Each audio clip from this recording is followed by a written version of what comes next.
From the station working for you, this is Good Morning Indiana, streaming now. It's Monday, October 12th, and right now on Good Morning Indiana. It would be a huge accomplishment for Indianapolis to lead the way in this sort of just added layer of accountability. A vote today could change the way Metro Police operates. We're live with how community members are reacting to this potential change. Finding ways to do things online is part of a practice that was accelerated by the coronavirus. This morning, how a lookalike website is scamming people trying to renew their license and registration. That journey that we've gone through with him has just been, so motivational. Plus, a local woman lacing up her shoes and hitting the road. This morning, the reason that keeps her running. And I want to thank you for joining our team here on Good Morning Indiana to kick off your work week. Raphael is just looking at your pictures from commencement over the weekend. It was a beautiful weekend to be outside. It was a beautiful weekend to be outside. Your pictures with Archie were amazing. Todd Clausen, you had a great weekend. And of course, the family is back together again. Yes. Good morning to you all. It's good to be back together. Though we're sort of, distancing still, but we're together, right? Good morning. That's right. Absolutely. Good morning. It was a great weekend for anything. Nicole Griffin's wedding. Beautiful weather for that on Saturday. Your commencement. Yeah, these temperatures have been running well above normal. That is the good news for us here across central Indiana. The bad news is it's been very dry. We really need some rainfall, and there are some rain showers in the forecast later today. This morning, though, our concern, just a little bit of patchy fog. You see it on the far western portion of the state. Most of us, it's not an issue, but if you're in the Terre Haute area or traveling I-70 through Vigo County over into Terre Haute, just be a little bit cautious. Otherwise, temperatures here are in the 50s and 60s, so it's a warmer morning for us. You probably don't even need the light jacket in spots. The problem is our temperature's just not going to warm a whole lot throughout the morning hours. Normally, you think if we start in the 60s, we'll end up in the 80s. That's not going to be the case here throughout the day today. Here's the cold front off to our west. Doesn't have a lot of moisture with it, but as we work our way throughout the course of the morning hours, we'll start up with the clouds and they'll thin out, but we're dry this morning. Then we get into some sunshine. It's after 3 o'clock that we bring those shower chances into the forecast. More on the timeline of those showers moving through in just a few minutes. Lauren. All right, Todd, thank you. Let's take a look right now at traffic as you're heading out on the roads right now to start your Monday morning commute. Here's a look on the north side, I-465, a view near Westfield Boulevard, where traffic is traveling smoothly, both eastbound and westbound. No issues if you're in northern parts of Marion County or Hamilton County heading to work at this early hour. Of course, we'll continue to keep you updated. Raphael? Lord, more violence overnight after multiple shootings in Indianapolis. Here are all the details on this Monday morning. And just after midnight, 2 people were shot on the city's northeast side. This happened on 34th Street near the Emerson Avenue intersection. Police say both victims were taken to the hospital in stable condition. In a separate incident, another person was shot on the west Moeller side along Moeller Road, on the west side along Moeller Road. That victim is also in stable condition. Around 10 last night, a shooting on the east side left 1 person in critical condition. This happened on Washington Street near Rural Street. Police have not released any additional information at this time on that incident. To put this all in perspective, this all comes after 6 homicide investigations just this weekend, 3 happening on Sunday alone. The latest was a shooting on Vega Way on the southwest side of Indianapolis. 1 person was killed, another taken to the hospital in serious condition. You can find more about all of these investigations right now on our website, WRTV.com. And there is a big decision on the way that could determine how rules and protocols are made for Indianapolis Metro Police officers. This move comes and it could give the public more power over Metro Police than ever before. WRTV's own Kelsey Anderson is live this morning with us to explain more about this proposal. Kelsey, good morning. Hey, good morning. So Proposal 237, that is something you're going to want to be familiar with and something you're going to want to know, because if it is approved tonight at the City County Council meeting, it will drastically change the way things are done here in Indianapolis and also put Indianapolis on the map. So if passed, the oversight of IMPD, such as things like their policies and their rules, will be given to a board of civilians, and that will strip them away from the chief of police. So under this new plan, if approved, the mayor and the council would each appoint 2 citizens to the board. The chief would name 2 board members, and the Fraternal Order of Police would nominate 1 member. Kenneth Sullivan Jr. is the pastor at New Direction Church. He's also a part of Faith in Indiana, and he says Proposal 237 is a step in the right direction. This is something that we believe would be such a huge step toward just bringing that unity and, as I said before, accountability to our police department and helping the community as well as the police departments that serve those communities work together in ensuring that there's a good relationship and that everything is being looked at from both sides. Now, those who disagree with the proposal say it could let a board walk all over the police. They also say that this should have been put in the November ballot. That way, citizens could have voted for it instead of it being up to just the city county council. Now, we will bring you the latest from that meeting when it happens tonight and let you know what happens with Proposal 237. And as of right now, 18 of 25 counselors are co-sponsoring Proposal 237. Reporting live, Kelsey Anderson, WRTV. Kelsey, thank you. Here at 6:06, now it's time for Democracy 2020, and we're taking a look at the race for governor this week, Raphael. Yeah, I spoke to all 3 gubernatorial candidates and asked them all the same 4 questions. How they answered was up to them. There was no time limit among the questions. What did they learn from this unprecedented year so far? What is the top issue heading into the legislative session? And if elected, what would they accomplish in their first 100 days? And then why should the voters elect them? Governor Holcomb, the incumbent, says that public health, jobs, and the economy will remain top priorities if he's given a second term. We're at 23,000 new job commitments coming to the state of Indiana. We've done $4 billion already in the first 3 quarters of this year. More jobs than we brought in 2016 total. We got a fourth quarter. I've never seen a pipeline in a fourth quarter more full than it is right now. So we still have that momentum for the new jobs of the future. These are $27 plus an hour jobs. You know that at WRTV, we know the value and the dignity of work. That's why we do our hiring. You've been covering right? it. Yeah, right? no, you've been doing it for a long time. And it has nothing to do with the governor's office. I know that. But we know that there's there's dignity in work, right? And we want people to know what all these jobs I wish everybody did that. Right? Because we want people to... That's how we convert more haves to have-nots, by the way, and that's good for the haves, too. More of my interview with the governor tonight on the news at 6. And over the next 2 days, you will also hear from Democrat Dr. Woody Myers on Tuesday, the Libertarian Donald Rainwater on Wednesday. This is all part of our Democracy 2020 coverage. And now let's go to the latest on the coronavirus pandemic and the continued impact it's having on the Hoosier state. The number of new cases remaining high over the weekend. Sunday, state health officials reported more than 1,800 new cases. That's down from the nearly 2,000 cases reported Saturday. State health officials also reporting 7 new coronavirus-related deaths Sunday. Since the pandemic began, more than 3,500 Hoosiers have died with the coronavirus. This morning, looking now at the state's hospital capacity, more than 34% of the ICU beds are available. 78% of the ventilators are still available. Raphael?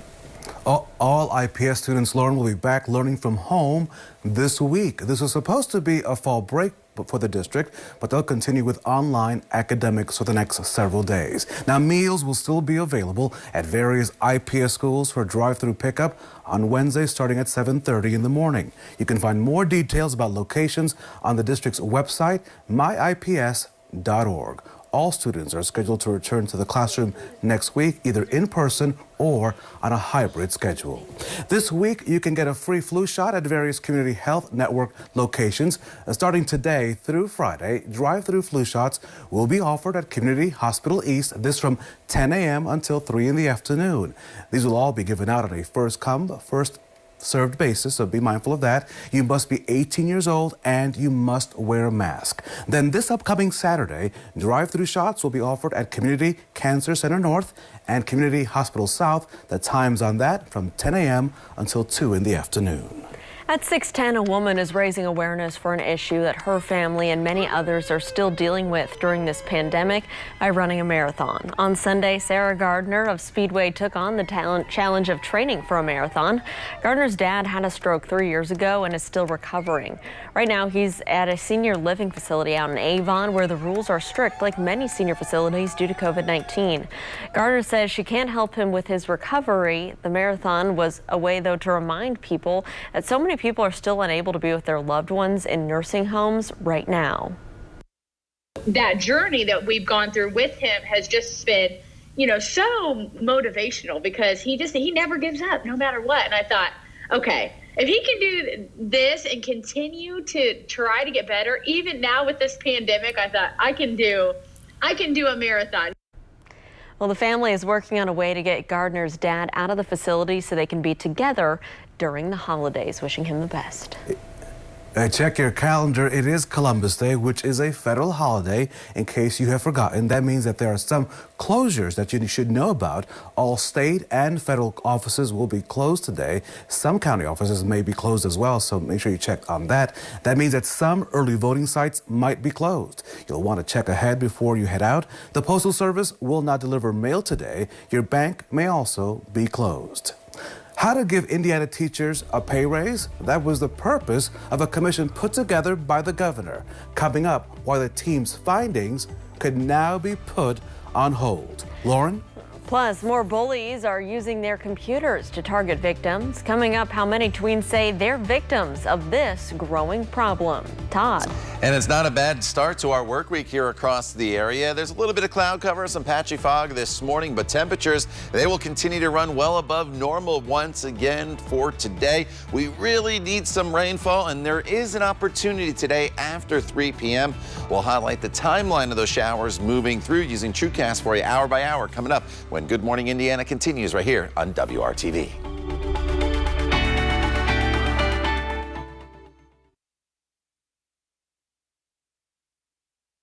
Welcome back. The time right now is 6:14 here on your Monday, and here's a live look at traffic up on the north side on I-465. This is a view from Westfield Boulevard. You can see traffic is moving along smoothly, both eastbound and westbound. No delays to slow you down.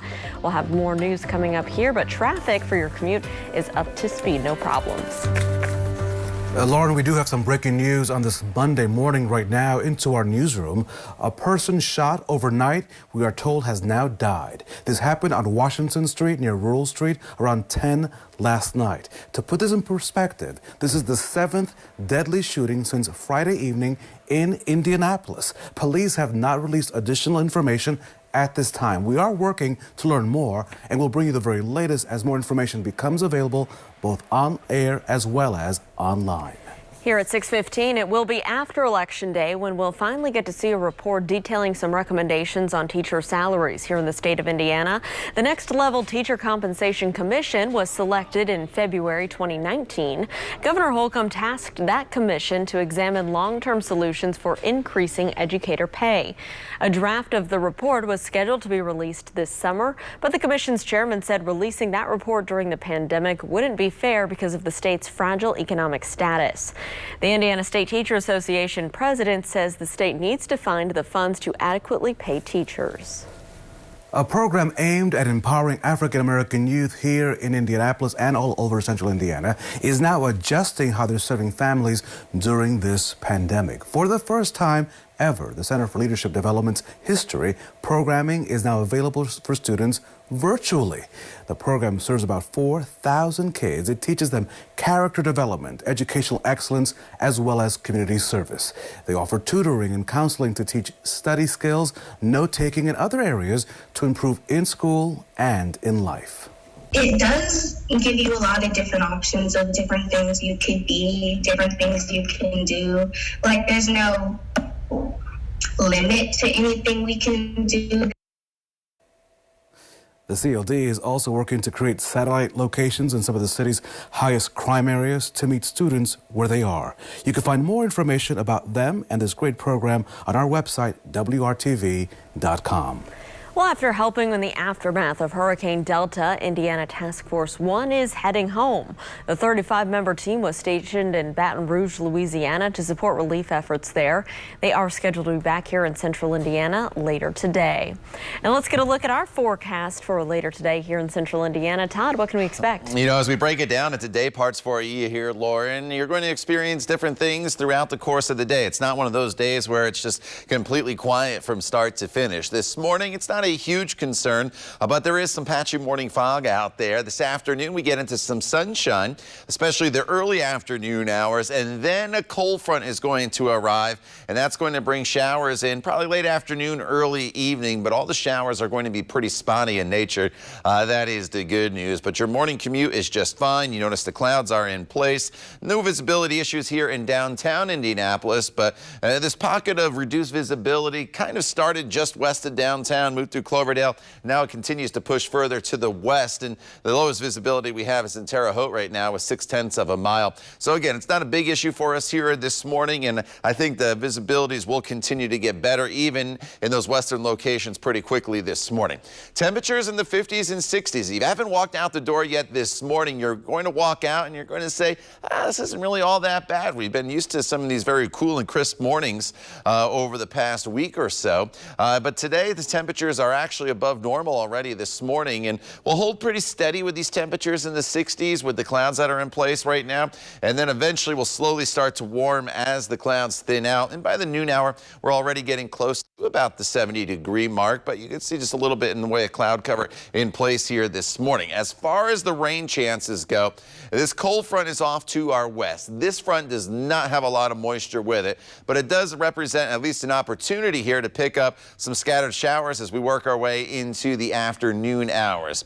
Once these showers arrive, they move through very quickly. It's nothing that's going to linger very long in your neighborhood, so I don't think you have to cancel any outdoor activities this afternoon or early this evening. But just know as these showers come through, I think anytime from 3 o'clock to western locations to about 8 o'clock off towards the east, that there will be the opportunity for that rainfall, and there is the chance that there could be an isolated rumble of thunder as well with a quick downpour. But again, everything moves through very quickly, and we are not looking at a threat of any severe weather in this forecast. Highs today warmer to the east because the front just takes longer to get to you.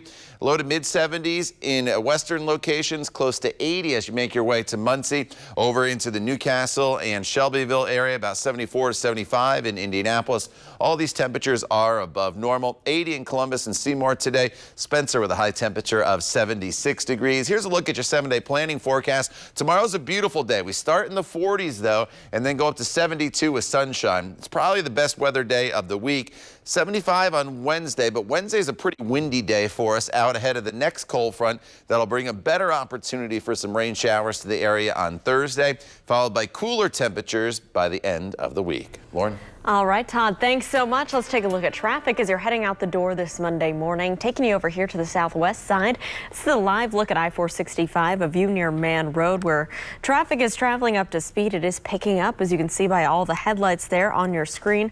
Right now, no crashes in this area to slow you down. The only wreck I'm monitoring right now is over to our east at Midhofer Road and East 10th Street. No injuries to report there. Raphael? Well, keep us posted on that, Lauren. Thank you. A new study finds that 1 in 5 tweens has dealt with cyberbullying in some way. The Cyberbullying Research Center teamed up with Cartoon Network as part of the network's Stop Bullying, Speak Up campaign. They surveyed more than 1,000 tweens from the ages of 9 through 12. 20% say they were either cyberbullied, witnessed someone being cyberbullied, or they did the bullying. 15% say they were targeted, and most reported that it negatively impacted them. Now, this is the first time the Cyberbullying Research Center has studied tweens. Well, Yelp says it's taking a firm stance against racism and will post warnings to its users. A large banner will appear when an employee at a business is accused of racist behavior. Reports of businesses engaging in alleged racist behavior on Yelp have increased since late May, when the police killing of George Floyd sparked protests across the U.S. A company spokesperson says the site will not allow people to leave reviews based on media reports because it can, quote, artificially inflate or deflate a business's star rating, end quote. So renewing your car registration can be as easy as logging onto the BMV's website, right? but many people are falling for phony sites. We're working for you to help you spot the fake sites so you don't waste your money on this Monday or any day this week. You're watching Good Morning Indiana on WRTV.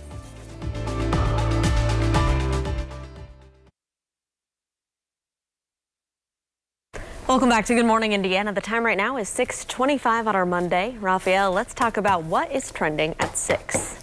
So, Lauren, I want to show you something that will be in Archie's future when he grows up in 10, 12 years. Right now, he's still a baby, but he could do this, right? Watch, Archie, if you're still up this morning.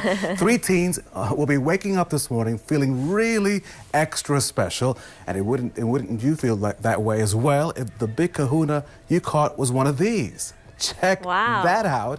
The teens were fishing in the waters of Cape Cod when they reeled in a giant tuna weighing more than 1,000 pounds. 1,000 pounds. They say it was a challenge just getting the 10-foot plus fish on that deck. In case you're wondering, the largest tuna ever caught, nearly 1,500 pounds off the coast of Nova Scotia back in 1979. So, Archie, you can do that too. That's a lot of tuna. When you grow up in 12 years. Yeah. Yes. Wow. All right, well, check out this high school senior from Hayesville, Kansas. Kaylee Miller is spreading cheer to elderly folks by painting windows at a local nursing home. You can see her there. Because COVID, residents aren't allowed to leave, so she decided to brighten their spirits. Kaylee says she wants everyone of the seniors there to feel special. That's very exciting. Look at him there watching her go. So very nice. That's really cool. And the weather was perfect there to do that, right? Yeah. So congratulations this morning to Donnie Brooks. Donnie is our hometown hero on this Monday. Donnie, a lifelong Pendleton resident, is known for helping out the fire department, something that he has done now for over 50 years. A big thank you to him and all those working to make a positive impact in our state during this pandemic. Now time to check your forecast on this Monday morning with Todd Clausen. Good morning, TK. Hey, Raphael. As we walk out the door this morning, temperatures not bad across the area. We are sitting in the 50s and 60s. Highs today back above normal, with highs getting anywhere from about 75 to 80 degrees, with the warmer temperatures being a little further east. Now, there will be a cold front that comes through during the evening hours. That'll give us the opportunity, at least, for some much-needed rainfall with some scattered showers. Briefly cools us down tomorrow, but it's a stronger cold front that comes through late Wednesday into Thursday that will completely flip our temperatures around. We are going from well above the normal high of 67 to well below the normal of 67 as a big push of fall-like air arrives for Thursday and Friday. With the transition will come some additional rain opportunities later in the week. More on that, Lauren, coming up in just a few minutes. Todd, thank you. Now, during this pandemic, many of us are trying to avoid those long waits in a crowded room like the Bureau of Motor Vehicles, right? So a lot of us are trying out their online services. Well, this morning, our John Matarese has a caution for you so you don't waste your money. Need to renew your license plate soon, but you don't want to stand in line with lots of other drivers during a pandemic, so you may decide to renew online. But beware. Facing lines like this when DMV and BMV offices reopened this year. D579. So how long you have to wait to take your driver's test? Ain't no telling. Many drivers decided to opt for this instead, online renewals. But the Better Business Bureau now says many drivers, like Ted Hicks, are ending up ripped off by look-alike websites. So I go in and just click all the radio buttons and renew. But he was charged over $100 by some out-of-state company. And the BBB says more and more people are ending up on fake state sites when they Google for license plate or registration renewals. So from the Doesn't That Stink file, what happens if you visit a look-alike motor vehicle site? You may get your plates renewed, but you can be charged another $25 to $100 for them to do it for you. And that stinks. The FTC this year sued the Florida company behind dozens of look-alike websites like Online DMV Services. But many still have the state's name on their website, so look for the fine print that says it's not affiliated with any government agency. When you visit a motor vehicle website, the first time, inspect it carefully to make sure it's really a state site so you don't waste your money. I'm John Matarese. Good morning, Indiana. From the station working for you, this is Good Morning Indiana, streaming now. Now on Good Morning Indiana on this Monday morning, let's take a look at your 6:30 news feed. Indianapolis appears to have set a record for intentional homicides in 1 year. One person has died, another injured last night in a shooting at the Stone Ridge Apartments and townhomes on Vega Way, just off Kentucky Avenue. It gives the city a 186 total homicides. Police say 159 of those killings were intentional. Lauren, another shooting happening overnight sent 2 people to the hospital. It happened on the city's northeast side on 34th Street near the Emerson Avenue intersection. Police say both victims were taken to the hospital in stable condition. In a separate incident, another person was shot on the west side of Indianapolis along Moeller Road. That victim, we're told, is in stable condition as well. And Raphael, we do have breaking news just into the WRTV newsroom. We can tell you a person shot overnight has died. That shooting happened on Washington Street near Rural Street around 10 last night. This is the 7th deadly shooting since Friday evening. Police have not released any additional information at this time. Of course, we are working to learn more, and we'll bring you the very latest as more information comes in both on air and online. Here at 6:30, though, we want to thank you for joining our team here on Good Morning Indiana. The gang is back together again. Raphael, good morning to you down in Johnson County. Good morning. I'm feeling a little blue this morning. The Colts, they lost to the Browns. But of course, Todd Clausen is a bright part of our day. So Todd, you're going to make us feel better with your forecast, no matter what it is. Yeah. You know, you always look for the bright spot in the forecast, right? And today it's the above normal temperatures. Once again, we're climbing back up in to the 70s. Some of you probably need some rain. We all need rain, actually, but some of you may want it a little more than others in the forecast. And we do have some of that in the forecast this afternoon as well. We're starting off with just clouds across the areas you see, looking from downtown off to the west, and temperatures this morning not bad at all. You probably don't even need to have the jacket handy. Indy at 64 degrees. Keep in mind the normal high is 67, so here we are at 6:30 in the morning, and we're almost above normal for our high temperature. 63 is the current temperature in Bloomington. Some minor visibility issues this morning from Rockville back towards Terre Haute. That is just about it. The rest of central Indiana is just fine. That's where the skies are clear. That's where the fog has settled in a little bit, where the clouds are in place. That's where visibility is not an issue. As far as going forward in this day, this cold front will come through later on this afternoon. After 3 o'clock, there will be the opportunity for some scattered showers, even maybe a rumble of thunder with a quick downpour, but we're not expecting any severe weather. In between the morning clouds and the storms this afternoon, some sunshine with highs that will be topping off in the low to mid 70s. All right, Todd, thank you so much. Here's a live look at traffic right now over on the east side, I-465 near Brookville Road, where you can see the interstate traffic is traveling up to speed northbound and southbound. No problems there. We do have one crash cleanup underway still just a little northeast of this camera. It's at Midhofer Road and East 10th Street. No reports of any injuries there, but of course we will keep you updated. So just hours from now, an appeals judge from Indiana will give the opening statement in a hearing that could land her on the U.S. Supreme Court. The timing of Amy Coney Barrett's nomination has been the subject of controversy as it comes just a few weeks before the presidential election. But the judge's views will be the primary focus of her confirmation hearing all of this week, if it happens this week. Amber Strong, with our partners at Newsy, takes a closer look. Long before her nomination, there were questions about Judge Amy Coney Barrett, who she is, and her potential impact on the future of the court. Judge Amy Coney Barrett. Long before the Rose Garden celebration or her 2017 appointment to the 7th Circuit Court of Appeals, the 48-year-old Louisiana native made her way as a clerk, including a year-long stint with the late Supreme Court Justice Antonin Scalia, whom she says helped form her originalist views of the Constitution. His judicial philosophy is mine, too. A judge must apply the law as written. Judges are not policymakers. She went on to practice law in D.C., eventually accepting a teaching position at her alma mater, Notre Dame Law School. There's been a lot of focus on Barrett's Catholic faith and how that could weigh on any potential court decisions. In 1998, she co-wrote an article saying Catholic judges are morally precluded from enforcing the death penalty. In 2006, the mother of 7 joined more than 1,000 others who signed a letter appearing in the South Bend Tribune opposing abortion on demand. And since her appointment to the Chicago-based Court of Appeals, Barrett joined the dissent in a case involving an Indiana law that banned abortions motivated by disabilities like Down syndrome. The dissenting judge, joined by Barrett, wrote, quote, Using abortion to promote eugenic goals is morally and prudentially debatable. While Barrett's potential decisions are being debated, it's her nomination ceremony that's garnered headlines. A super spreader event. Some are wondering whether this was the super spreader event. Since the September 26 Rose Garden event took place, several attendees, including President Trump, have contracted COVID-19. Now, on that list, 2 members of the Senate Judiciary Committee, Tom Tillis and Mike Lee. Their illnesses have prompted Democrats to say the hearing should be postponed due to safety concerns. Amber Strong, Newsy, Northern Virginia.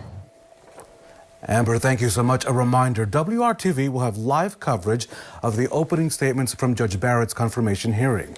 It is scheduled to get underway at 9 this morning. You can watch it live on WRTV as well as WRTV.com.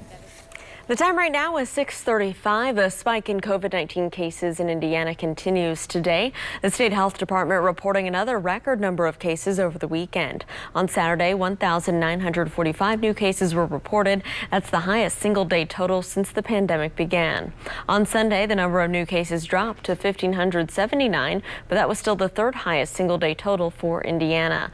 The health department also reported 7 additional COVID-related deaths on Sunday, bringing the total number of Hoosiers who have died with COVID-19 to 3,562.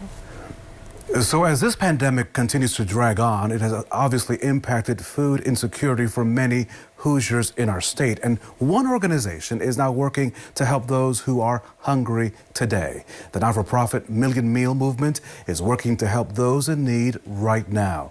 They're getting ready for what they call their Million Meal Marathon. In years past, the packaging is done by hundreds of volunteers, all in one day. But due to the pandemic and the need to social distance, they'll be packaging 1 million meals over an entire month, starting tomorrow and running all the way through November the 7th. Organizers say they've adjusted how they do things to ensure volunteers are safe. So our packing lines are set up to where everyone is 6 to 8 feet apart. And instead of passing a bag from one person to the next, we now pass a tray of bags. And that is allowing everyone to be able to continue to still pack the same number of meals, but in a safe way. If you would like to volunteer and help with the Million Meals event, you can find out at their website, millionmeals.org. Well, it could bring a big change to policing in the city. Next, a live look at a major council vote happening tonight and those fighting for and against that change. It is 6:37. Stick around. We'll be right back.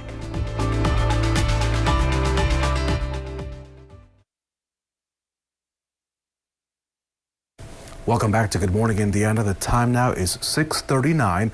A major decision could happen tonight impacting the future of policing right here in the Circle City. Yeah, and it has to do with the city board that creates the rules and protocols for Metro Police.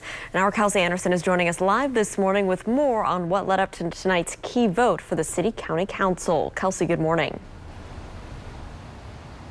Hey, good morning. So if the City County Council approves Proposal 237, then things are going to be drastically different here in Indianapolis and make Indianapolis one of the places with the strictest policies with citizens over Metro Police. So we've been following this progress on the IMPD Oversight Board for weeks, and tonight it could become a reality. If passed, Proposal 237 would give the oversight of IMPD, such as things like their policies and their rules, that will be given to a board of civilians, and that will strip them away from the chief of police. Kenneth Sullivan Jr. is the pastor at New Direction Church. He's also part of Faith in Indiana, and he says Proposal 237 is a step in the right direction.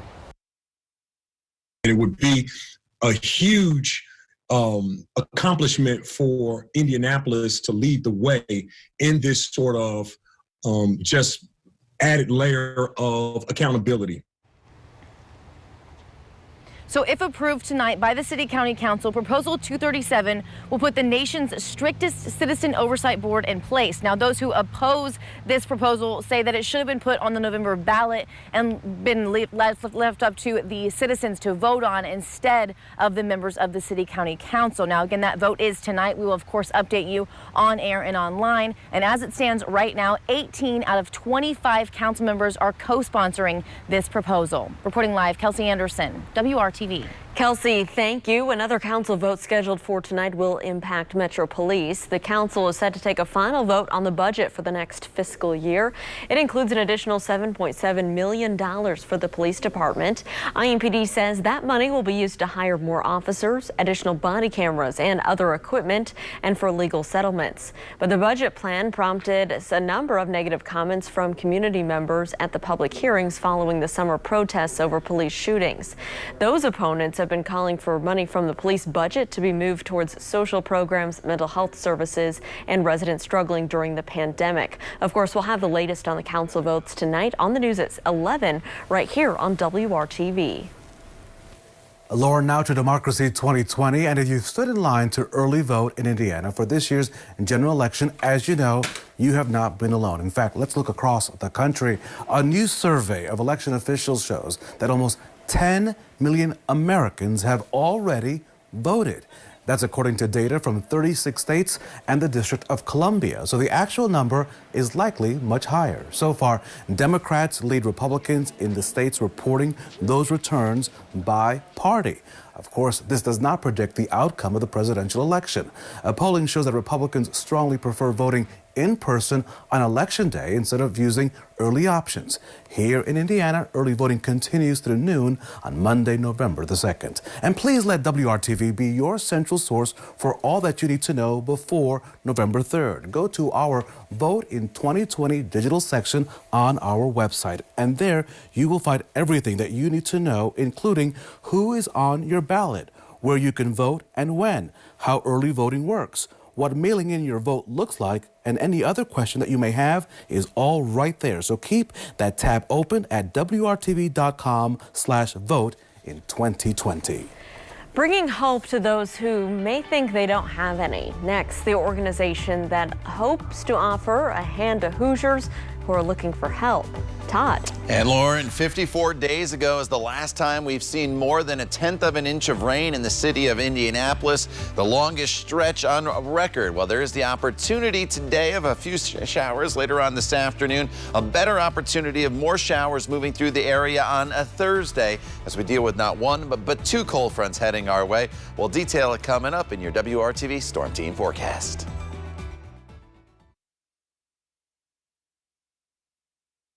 Welcome back to Good Morning Indiana. It is 6:46 on your Monday, and this weekend, Project Hope opened its doors for the first time in Indianapolis. And though they offer several services, its organizers say they have one overriding mission. WRTV's Troy Washington with the group all about bringing hope back to the Circle City. Kamara Holman has always had a heart to help, but today she's celebrating a major milestone. God planted that seed in my head over 5 years ago. Better yet, he didn't place it in my head, he put it in my heart. And when something is placed inside of your heart and it's from above, you gotta act on it. And he would not let me get no rest until I started this project. And through the trials and the tribulations, 5 to 6 years later, we are finally here. The doors here at the Hope Project on West 38th are finally open. The Hope Project caters to the individuals in this city that need assistance.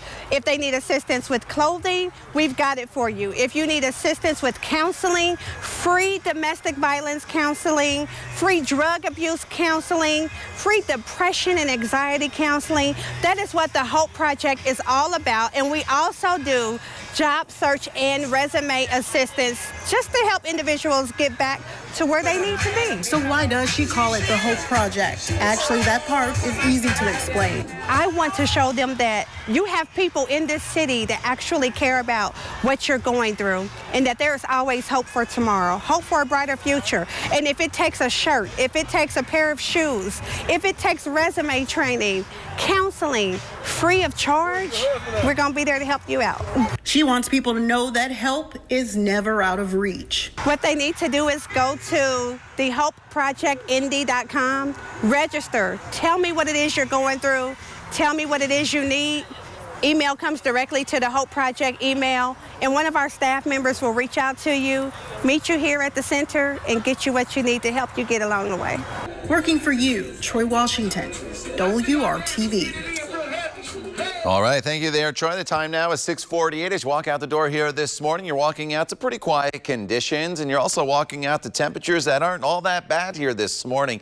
In fact, 64 degrees is the current temperature in Indianapolis. Visibility here is not an issue, but once you get to some of the outlying areas, especially off to the west, you see this area shaded in with gray. That's where we do have some patchy fog that has developed. 1/10 of a mile in Cloverdale, 2/10 of a mile in Terre Haute. So obviously right along I-70 as you start to work your way into portions of western Indiana, just know that there will be some visibility issues, and it'll take a little while for this fog to burn off. And one of the reasons why you have the fog to the west is your skies are clear and your temperatures are running just a degree or two cooler compared to where there's more in the way of cloud cover, and temperatures are in the 60s right now from Indianapolis back to Connersville and into the Richmond area, where it currently sits at 62 degrees.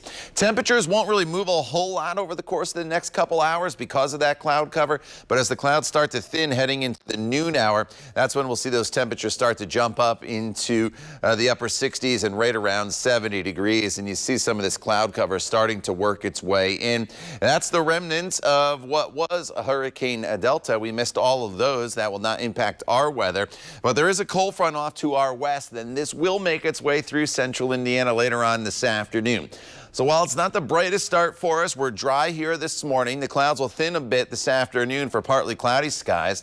And notice the timestamp up here in the top right-hand portion of your screen. 2 o'clock, the showers and maybe an isolated thunderstorm are starting to approach. They'll work their way pretty quickly from west to east across the state, probably making it into the metro area as we get into the 4 or 5 o'clock hour, and then 5 to 7 o'clock off towards the east. Could be a few heavier downpours with a rumble of thunder, but no severe weather, but it's not the drought-breaking rain that we need. Most areas probably still going to be under 1/10 of an inch.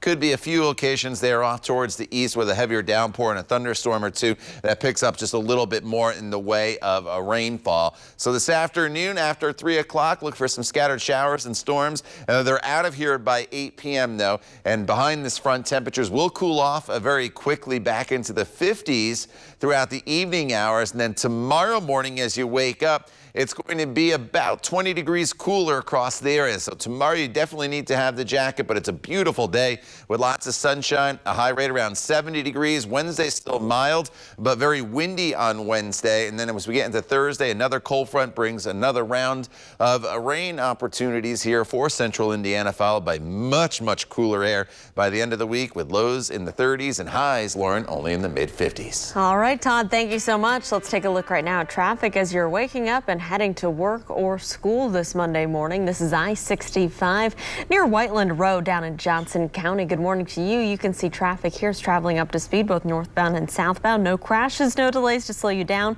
The only crash we're monitoring right now is on the east side. A cleanup at Midhofer Road and East 10th Street. No injuries to report. We're back with more local news just after the break. Stick around.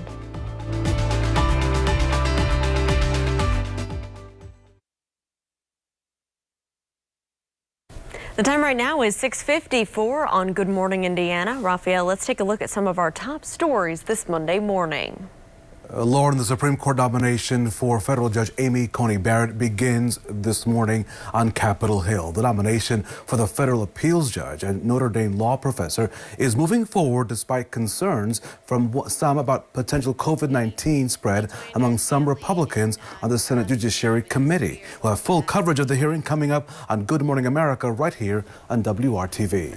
All IPS students will be back learning from home this week. This was a planned remote learning week, replacing fall break due to the year's late start.